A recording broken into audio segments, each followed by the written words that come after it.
Assalamualaikum warahmatullahi wabarakatuh. Al-Fatihah nuhdiha khususan li mu'alif hadzal kitab li Syekh Shihabuddin Abil Abbas Ahmad bin Lu'lu' wa usulihim wa furu'ihim wa li jami' asatizina khususan al-mawjudah fi hadzal qaryah annallaha yataghashahum birahmah wa yanfa'una bihim wa bi ulumihim wa ila hadratin nabi Mustafa Rasulillahi sallallahu alaihi wasallam. Al-Fatihah. A'udzubillahi minasyaitonir rajim. Bismillahirrahmanirrahim. Alhamdulillahi rabbil alamin. Arrahmanir rahim. Maliki yaumiddin. Iyyaka na'budu wa iyyaka nasta'in. Ihdinas siratal mustaqim. Siratal ladzina an'amta 'alaihim ghairil maghdubi 'alaihim waladdallin. Amin. Ya Rabbi bil Mustafa balligh maqasidana waghfir lana ma madha ya wasi'al karami. Ya Rabbi bil Mustafa balligh maqasidana waghfir lana ma madha ya wasi'al. Muhammadun sayyidul kaunaini wa saqalaini wal fariqaini min urbi wa min ajami. Ya Rabbi bil Mustafa balligh maqasidana waghfir lana ma madha ya wasi'al. Nabiyunal amirun nahi fala ahadun abarra fi qawli la minhu wala na'ami. Ya Rabbi bil Mustafa balligh maqasidana waghfir lana ma madha ya wasi'al kar. Huwal habibul ladzi turja syafa'atuhu likulli haulim minal ahwali muqtahimi. Ya Rabbi bil Mustafa balligh maqasidana waghfir lana ma madha. Bismillahirrahmanirrahim. Alhamdulillahil fattahil jawad al mu'ini ala tafaqquhi fid dini man ikhtarahu minal ibad.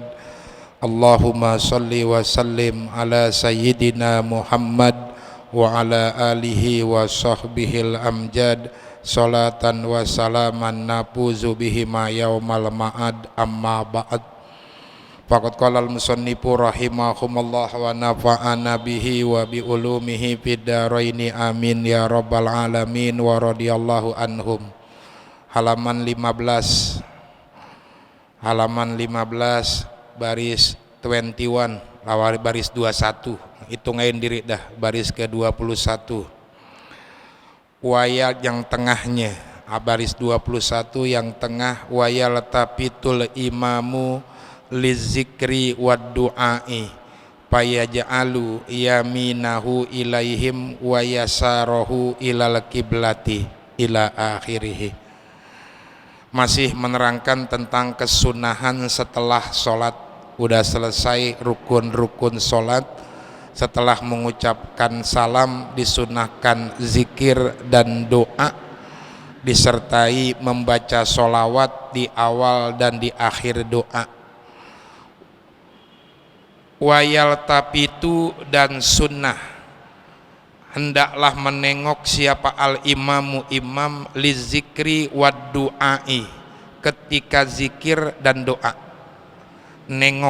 Nengoknya ini payaja'ala yaminahu ilaihim wa yasarahu ilal kiblati, menjadikan badan kanannya menghadap makmum, wa yasarahu ilal kiblati, dan menjadikan badan kirinya ke arah kiblat. Jadi setelah mengucapkan salam begini tuh, bagian kanan menghadap makmum, bagian kiri menghadap kiblat. Ada juga yang menafsirkan yang mengambil pendapat ngadepin langsung makmum. Cuman kadang-kadang kita jengak juga ngelihat ya, jengak juga kalau nggak biasa tuh. Badan kanan ke makmum, badan kiri ke imam ketika zikir dan doa.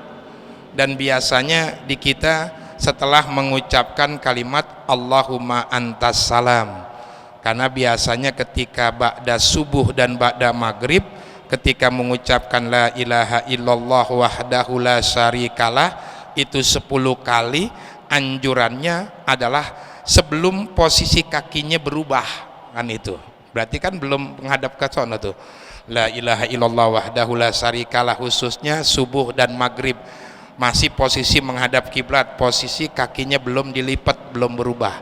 Baru setelah itu menghadap bagian kanannya ke makmum, bagian kiri ke arah kiblat, itu disunnahkan.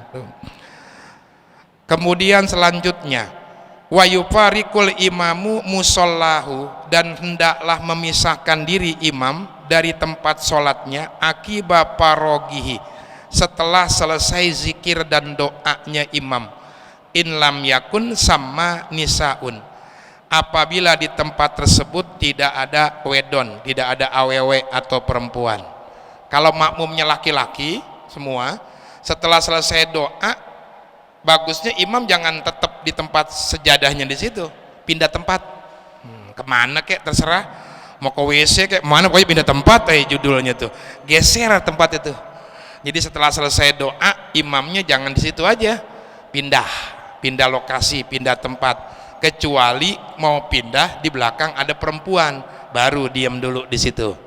Tapi setelah zikir dan doa tuh.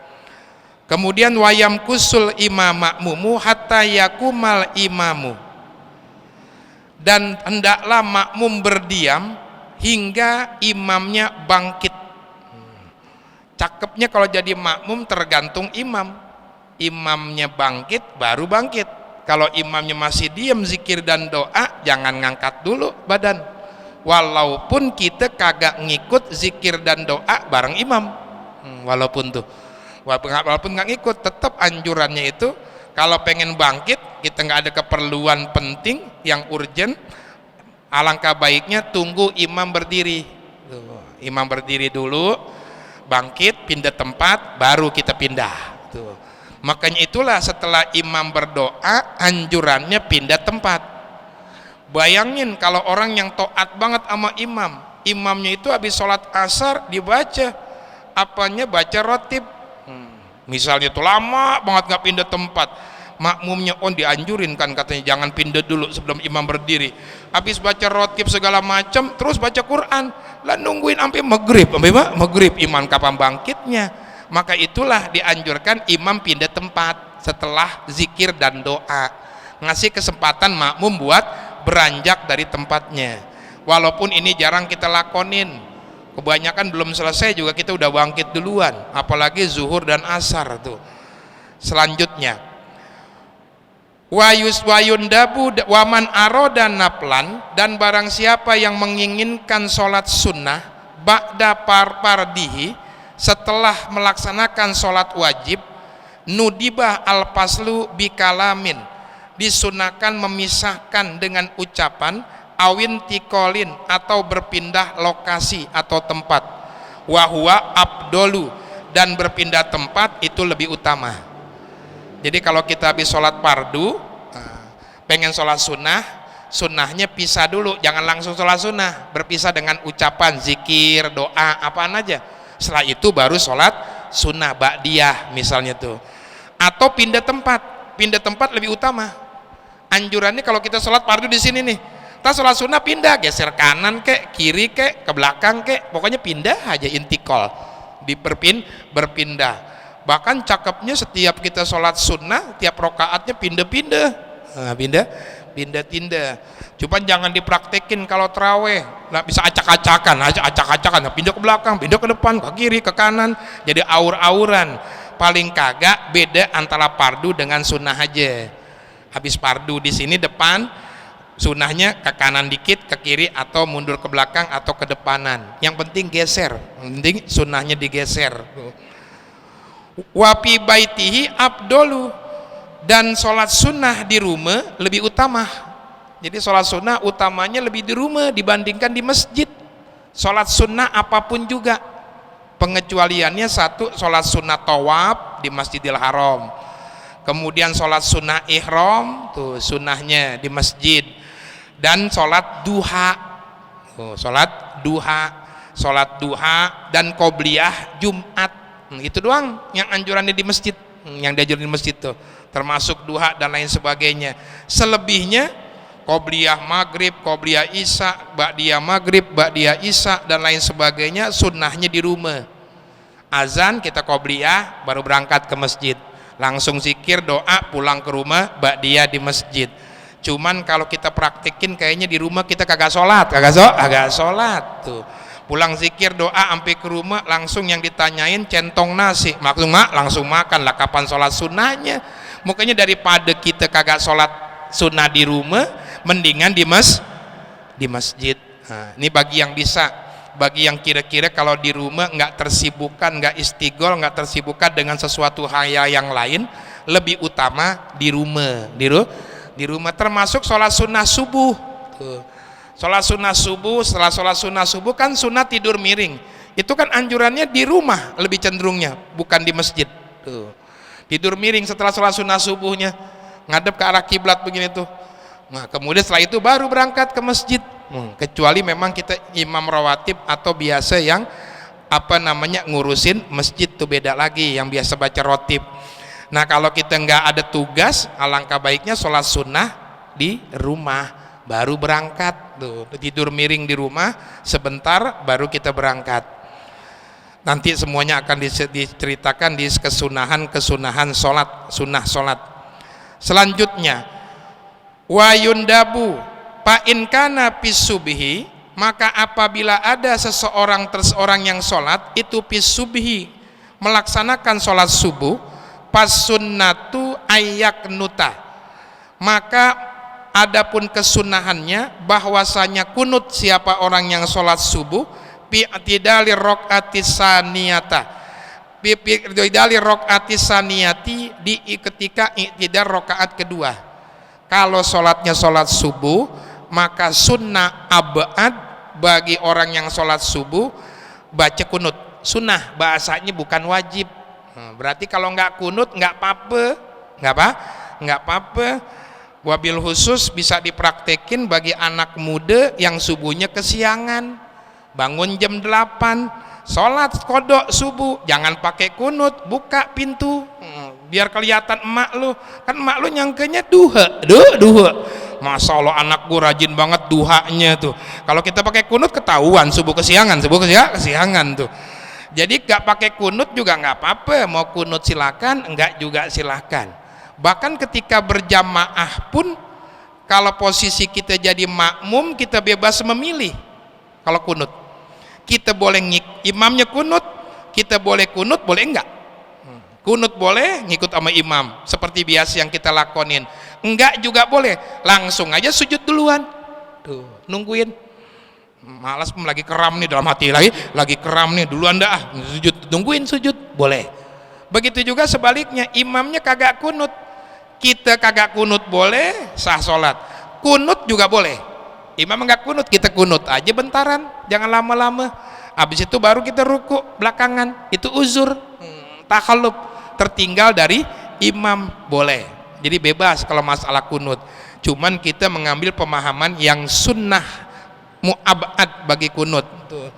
Payakula, maka sunnahnya mengucapkan doa yang masyhur, Allahumma hadini fi man hadaita, ya Allah berikanlah hidayah kepadaku, piman, pi bermakna ma'a, berserta atau bersama orang yang kau berikan hidayah, wa apini piman apaita, dan berilah keselamatan kepadaku di dunia dan di akhirat dari sesuatu yang tidak aku sukai, piman apaita, bersama orang yang kau berikan keselamatan, wa tawallani piman tawallaita, dan uruslah dan jagalah segala urusanku ya Allah, piman tawallaita, bersama orang yang telah kau urus dan jaga urusannya, wa barik li pima a'taita, dan berilah keberkahan kepadaku fima a'taita, dari sesuatu yang kau berikan, wakini syarra ma qadaita,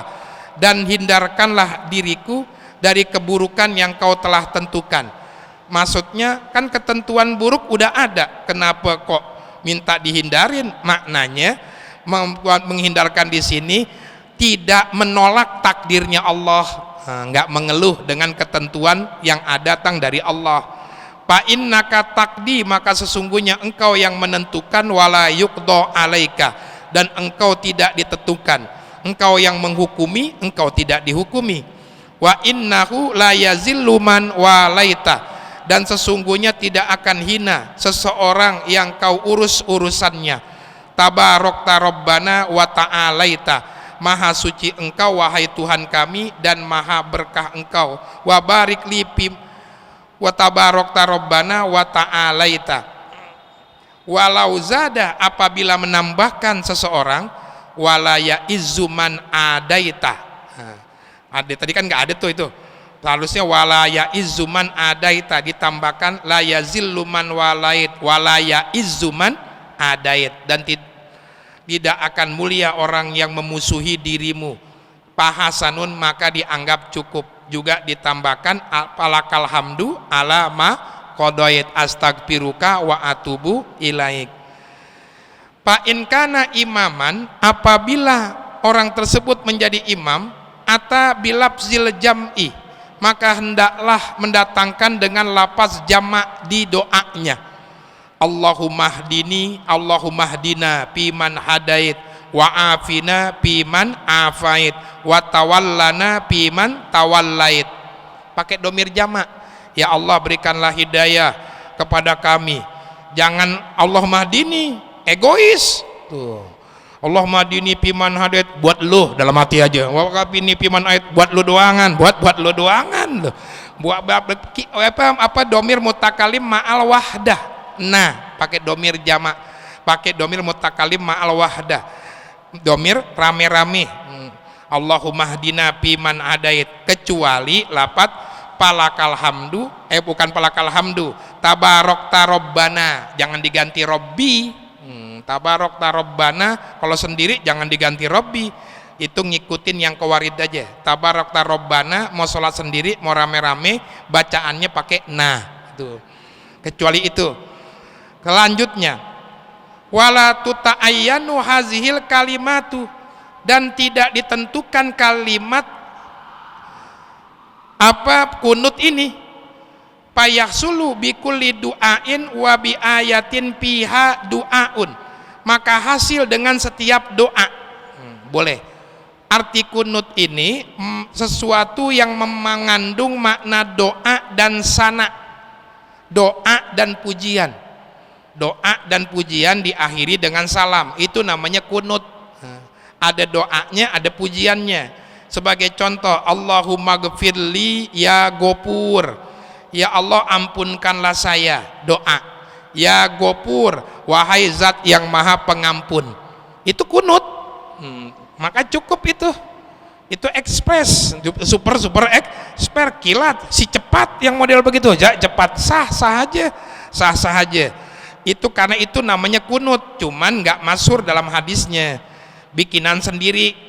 Wa bi ayatin piha du'aun ka akhiril baqarah, boleh juga dengan ayat Quran yang berisikan doa seperti akhir surat Baqarah.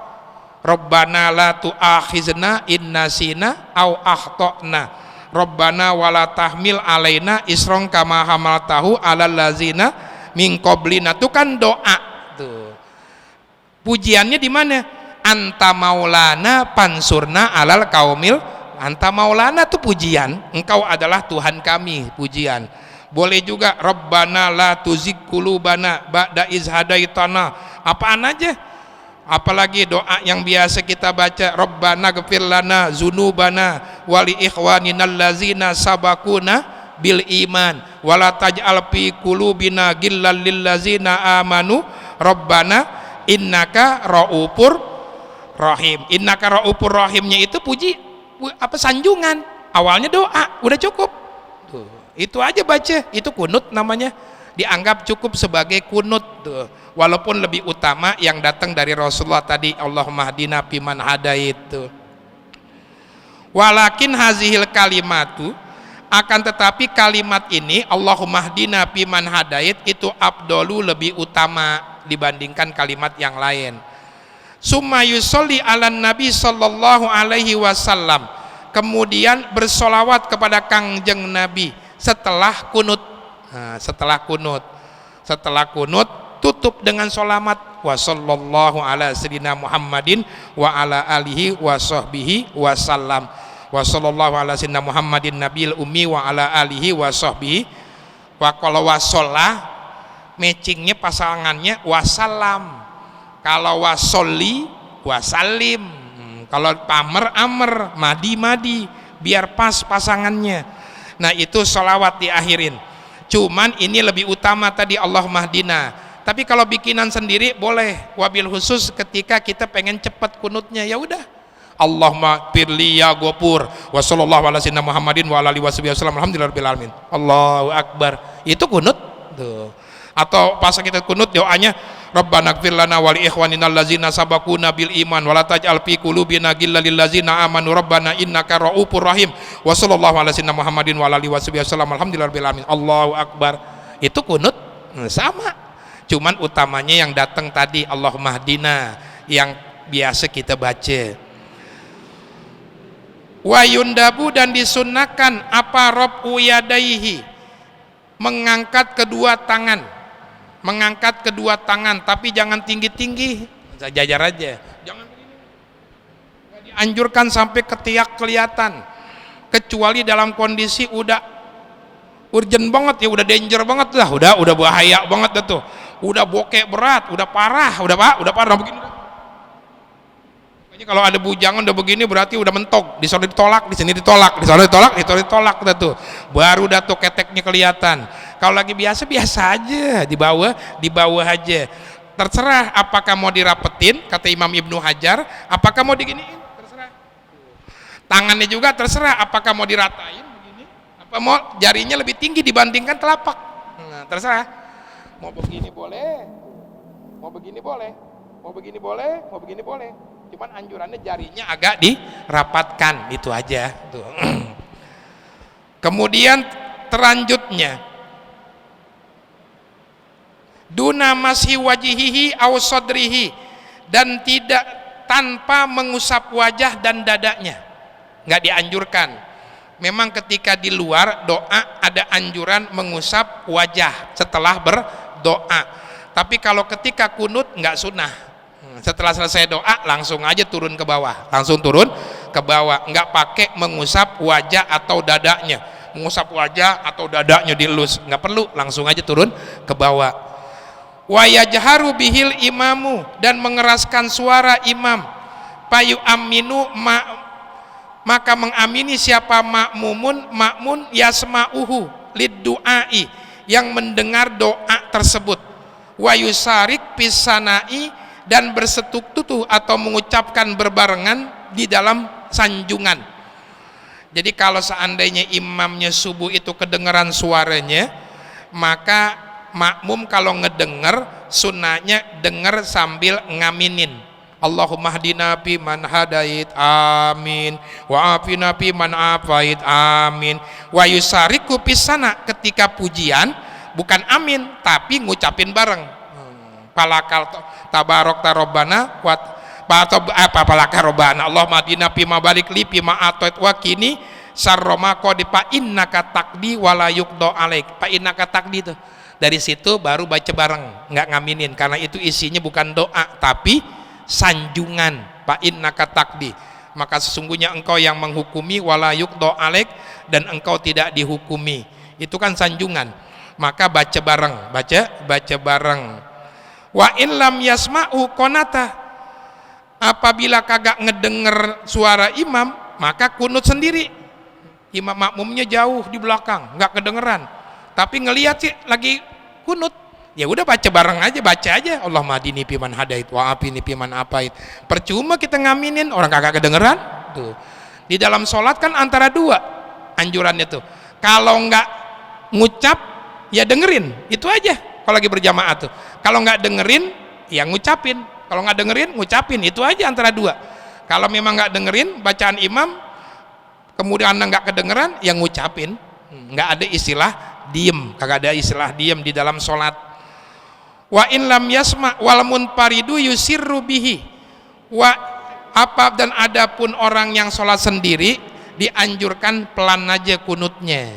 Nah, pelan, kunutnya pelan aja kalau seandainya sendiri tuh. Itu ketika kunut sambil mengangkat tangan dengan telapak tangan ke atas. Wa in nazalal muslimun nazilatan, apabila menimpa terhadap orang muslim suatu bencana, qonatu fi jami'is sholawati, maka kunut dilah di seluruh sholat. Apabila terjadi bencana yang menimpa kaum muslimin, bencana apa aja, maka disunahkan kunut nazilah di setiap sholat 5 waktu khususnya subuh, zuhur, asar, maghrib, isya. Kita nggak biasa. Kalau di daerah biasa tuh zuhur kunut, asar kunut, maghrib kunut tuh. Nah, kok kunut sih? Subuh kesiangan ya zuhur. Bukan subuh, itu mah kunut nazilah. Allahumma fa'annal bala wal gola wal pasa wal mungkar wasuyupal mutalifah. Itu anjurannya. Biasanya tangannya sampai begini tuh. Allahumma fa'annal bala wal gola, karena menolak. Nah, sebagian kalau menolak kata anjurannya begini, kalau minta begini. Di kunut subuh ada atu menolak, wakini syarra ma qadait, Allahumma hdini fiman hadait wa afini fiman wakini syarra ma qadait, fa innaka taqdi, dibalik lagi. Cuman kayak goreng opak, kayak goreng bolak-balik dibulak-balik tuh. Tuh buat yang ngerti maknanya aja. Kalau nggak ngerti entar bingung, wah begini-begini. Udah itu biasa aja, SNI ngangkat ke atas aja, ngangkat ke atas yang biasa, yang standar tuh. Itu masalah kesunahan sholat setelah mengucapkan salam. Selanjutnya, babu ma yubsidus sholata wa ma yukrahu piha wa ma yajibu. Selanjutnya adapun ini bab menerangkan tentang sesuatu yang bisa merusak sholat atau yang membatalkan sholat, wa ma yukrahu piha, dan menerangkan pula tentang perkara yang dimakruhkan ketika sholat, wa ma yajibu, dan menerangkan perkara yang wajib dilakukan ketika sholat. Yang pertama masalah sesuatu yang merusak sholat. Manatoko, barang siapa berucap atau berbicara bila uzrin, tanpa ada alasan yang diperkenankan dalam agama, biharpaini, minimal dengan 2 huruf, au biharpin mubhimin, atau 1 huruf yang memberi pemahaman, mislu ki, seperti ngucapin kalimat ki, minal wikoyati, diambil dari lafaz al wikoyah, penjagaan. Ki, jagalah, maknanya tuh. Wali, dan kalimat li, 1 huruf, lam doangan tuh, artinya kuasailah, minal wilayati, dari diambil dari kalimat al wilayah, kekuasaan. Batolat sholatuhu, maka batal sholatnya tuh. Barang siapa berinteraksi mengucapkan kalimat minimal 2 kalimat, bahkan 1 kalimat pun bisa batal kalau 1 kalimat ini mengandung pemahaman tuh. Sengaja tanpa ada alasan, sengaja ngucapin, batal. Contoh 1 huruf di kita, kalau di Arab ki, wikoya, kalau di kita nama dah Syaihu namanya tuh, biasa dipanggil iu. Cuman kalau udah cepet biasanya iu. Nah, batal tuh. Maksudnya itu iu, Syaihu, batal tuh. Biasa yang model begitu tuh. Apa namanya? Biasanya orang Sunda itu istrinya nyebut suaminya aa tuh. Kalau disingkat a misalnya tuh. Itu perempuan lagi sholat, lakinya lewat, sengaja nyebut maksudnya si aa, suaminya, batal tuh, batal. Walaupun 1 huruf asal memberikan pemahaman. Kalau 2 huruf mau paham mau kagak batal, yang penting sengaja ngucapinnya. 1. Waddohku, dan tertawa, wal bukau, menangis, wal aninu, merintih, wat tanah nuhu, ngedehem, wan nubhu, meniup, wa ta'awuhu menguap, wa nahwuha dan seumpamanya, yubtilus sholata membatalkan sholat, inbana harpani apabila nyata ada dua huruf. Ketawa, ha ha, tuh sengaja batal. Tuh. Kemudian buka, karena ada hurufnya, pakai h kecil dua kali batal. Tuh anin, lagi baca meriang tuh biasanya, kan kedengeran suara huruf. Tuh apapun yang terucap di mulut kita itu adalah huruf yang biasa dipakai berinteraksi manusia, dari apa namanya abjad A sampai Z. Kalau Arab dari hamzah sampai ya, dari alif sampai ya, tuh itu ada huruf.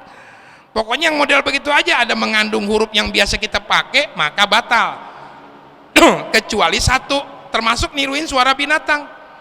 Suara binatang, niruin suara binatang semuanya berhuruf. Coba apa yang nggak ada? Mbe, mimba, mo, mim. Tuh diantaranya apaan lagi? Hamzah didomain. Apaan lagi? Kecuali satu, meong, mim.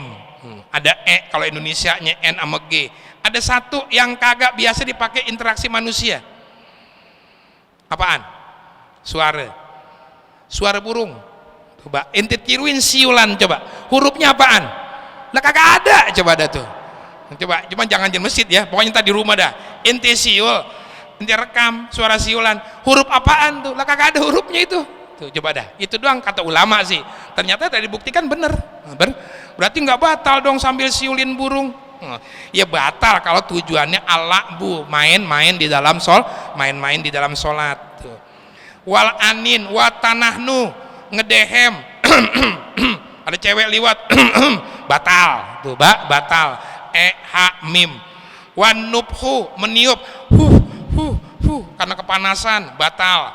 Wa ta'awuhu, nguap, wah, batal. Tuh. Kalau ngeluarin suara yang berhuruf, huruf minimal harpani, nyata dua huruf. Tapi fa in kana uzrun, apabila ada semua itu disebabkan karena uzur, bi ansabako lisanuhu, contohnya karena telanjur lisannya, keceplosan, satu nggak batal. Keceplosan, au golabahu dohkun au su'alun au takallumun. Yang pertama sabako lisanuhu, keceplosan di dalam ngucapin. Biasanya itu terjadi bagi orang yang latah, khususnya perempuan yang banyak banget tuh latahan tuh. Walaupun latahnya itu perabotan laki disebut, perabotan laki kan banyak yang model begitu tuh. Lagi sholat kecoa liwat, anu biasanya ngebut tuh. Nah itu kagak batal, namanya juga keceplosan, nggak sengaja. Yang kedua, golabahu dohkun, nggak sanggup nahan ketawa. Kita lagi sholat, di depan ada orang liwat, kayaknya kedodoran, nggak pakai sempak, nggak pakai CD, kan lucu yang model begitu loh, lucu. Nggak tahan kita ketawa, karena nggak kuat nahan ketawa, nggak batal, nggak, karena nggak kuat. Au su'alun, au golabahu su'alin, atau nggak kuat nahan batuk. Batuk, nggak, emang dalam kondisi lagi batuk kagak kuat, gatel keluar, nggak batal, kagak batal hukumnya. Au takallama nasian, atau dia ngomong karena lupa, ngomong karena kelupaan. Bininya liwat rapi banget, kita nanya mana lo, nggak batal. Oh iya gue lagi sholat, nggak batal. Kalau lupa kagak batal tuh. Au jahilan tahrimahu, atau karena tidak tahu bahwa itu adalah haram hukumnya, artinya membatalin. Alasan ketidaktahuannya ini likurbi ahdihi bil Islam, karena dekat zamannya dengan Islam, artinya mu'alaf, baru masuk Islam. Dia kagak tahu kalau ngomong itu batal, alasannya karena baru masuk Islam, maka diterima tuh, maka nggak batal. Wa kasuro urpan, dan banyak ngomongnya, abtola, maka bisa membatalkan. Wa in qalla pala, apabila sedikit maka tidak batal. Jadi kalau keterlanjuran ngomong atau nggak kuat batuk, atau nggak kuat nahan ketawa atau ngomong karena lupa, itu kagak batal kalau sedikit tuh. Tapi kalau banyak batal. Berapa ukuran banyak? Ukuran banyak itu sebagian ulama menafsirkan 6 kalimat itu dianggap banyak tuh. Dianggap kalimat. Jika di kalimat yaitu kisah Rasulullah dengan Zulyadain ketika Rasulullah sholat, apakah zuhur apakah asar, setelah 2 rakaat sholat Rasulullah salam, lalu sahabat nanya tuh, apakah engkau mengkosor sholat atau engkau lupa ya Rasul? Kata Rasulullah, dua-duanya tidak terjadi. Lalu nanya lagi ke sahabat, mungkin engkau lupa ya Rasul. Lalu Rasulullah nanya kepada Zulyadain, apakah benar yang dikatakannya? Benar ya Rasulullah. Maka Rasulullah pun langsung naik, nambahin 2 rakaat. Berarti kan di situ tengah-tengahnya ada interaksi antara sahabat dengan Rasulullah ketika sholat. Dan kalimatnya ini ditafsirkan 6 kalimat yang terucap dari Rasulullah, kurang dari 6 kalimat, dan juga kurang dari 6 kalimat yang diucapkan oleh sahabat tuh. Maka dianggap nggak batal. Kalau batal, maka Rasulullah pun melanjutkan dari awal, dari awal sholatnya, bukan nambahin 2 rakaat, bukan nambahin 2 rakaat. Nah, di sinilah ngambil kesimpulan, kalau kita kelupaan atau nggak kuat, kalau dibawa 6 kalimat nggak masalah. Contoh nih, bini ngeliwat pakai kebaya rapi, mau kemana lo? Mau kondangan ya? Tuh, mau kemana lo? Mau kondangan ya? Itu berapa kalimat tuh? Biasanya mau kemana lo? Mau kondangan ya, 6 kalimat batal tuh. Boleh ngomong mau kemana lo? Gue lagi sholat malah jalan lo, kebangetan banget. Nah itu lebih batal lagi lah, lebih batal lagi. Cuman kalau sekedar mau kemana lo, nggak batal. Kenapa? Karena kalimatnya sedikit, cuma 3 kalimat, kagak batal. Kalau keceplosan atau lupa.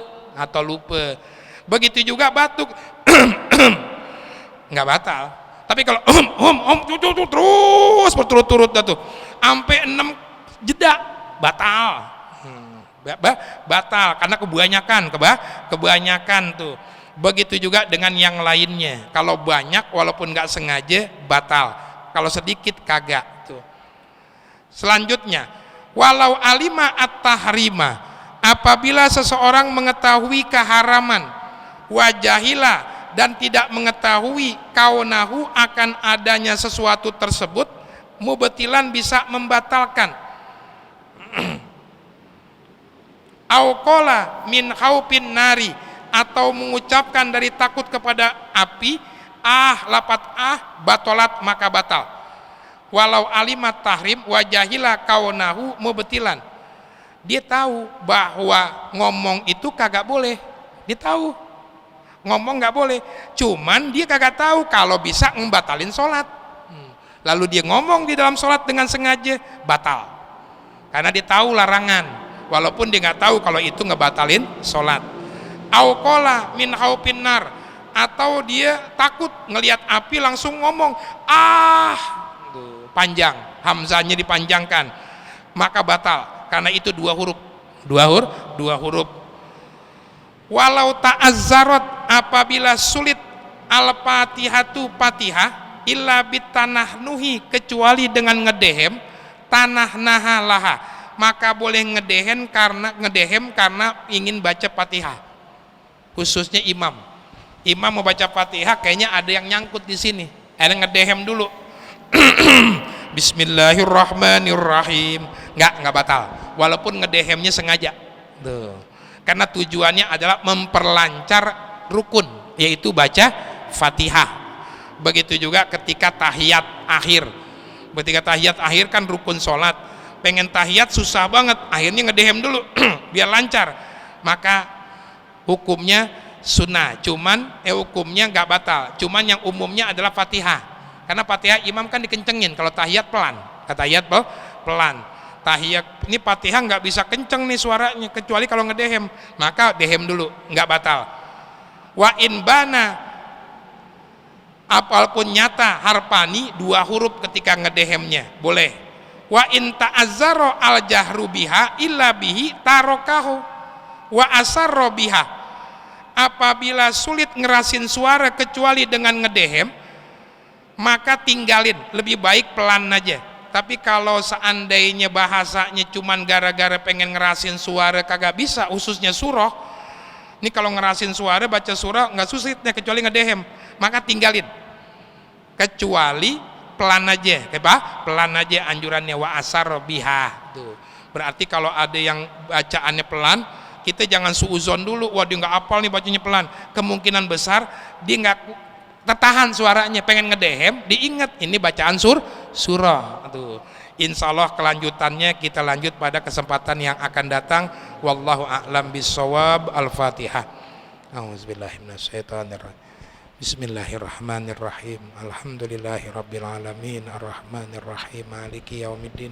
Iyyaka na'budu wa iyyaka nasta'in. Ihdinas siratal mustaqim. Siratal ladzina an'amta 'alaihim ghairil maghdubi 'alaihim waladdallin. Amin. Allahumma salli wa sallim ala sayyidina Muhammadin miftahi babi rahmatillah adada ma fi ilmillah salatan wa salaman daimaini bidawami mulkillah wa ala alihi wa sahbihi. Allahumma ja'al fi ta'atika farahi wa sururi wa fi mardatika jami'a umuri. Allahumma ya alim bihalati wa muttali ala sarairi wa niyati ikdi jami'a hajati wa ghafir zunubi wa sayyiati wa tajawaz an khati'ati wa zallati wa taqabbal jami'a hasanati wa samihni fima madha wa ma ya'ti faktubni fi diwani sadati wasluk bi sabila najati bi hayati wa mamati. Allahumma inni tami'un bi atak ragibun bi ridak mustaslimun liqadak faktubni min auliyak wasluk bi sabila hudak wa alhiqni bi asbiyak. Wa sallallahu ala sayyidina Muhammadin wa alihi wasallam. Alhamdulillah.